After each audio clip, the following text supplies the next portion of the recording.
I think there are teachers who are like professional football players.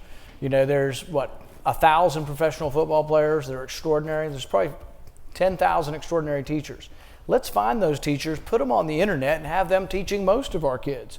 I'm not saying get rid of the teacher in the classroom, but if there's someone like the guy in Khan Academy is like an ex-business guy. He's not even a teacher, but he has an extraordinary ability to explain complex problems. I was on there the other day and watching him do little drawings and explain the Doppler effect. It was better than anything I'd ever had in school. And I was like, gosh, this guy needs to be teaching the Doppler effect for everybody. And that's what should happen, is extraordinary teachers should be filmed and broadcast in every class, colleges too.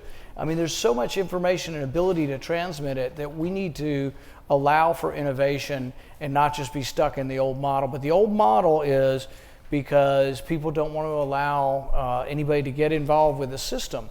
And I'll give you an example. John Stossel did this thing on education a couple years ago, and they had 400 teachers who were inappropriate, touched kids inappropriately or did things with kids that made them or they couldn't teach anymore. They couldn't fire them.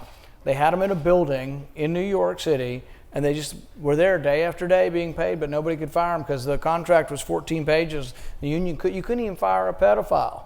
So I mean, that's a problem. I would pay some teachers more, but I would pay some less, and I would fire some. But you need to allow that kind of structure to occur where the one that's on there with their feet on the desk reading the newspaper and doesn't do squat for the kids needs to be out the door. But you're a senator thinking of running for president of the United States, and you don't think the federal government should have any role in any of this? I think not that in terms of providing resources or... Education historically was a state and local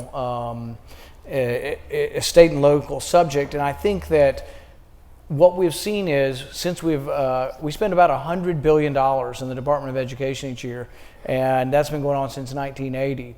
I'm not sure we're better off than we were before. See, the one thing that could probably help education... Well, you propose a budget that would eliminate most of that, right? Well, what I would do is I would have it spent at the state and local level. I wouldn't take it up there at all. I'd leave it at home. So you'd spend the money. You might still spend it in your state government, but education, even now, 95% of your education dollars are state and local. That $100 billion gets swirled around in a big bureaucracy up there. They send rules down that don't help education. They hinder innovation. I would cut them out of the loop. I don't think you'd notice if the whole department were gone tomorrow.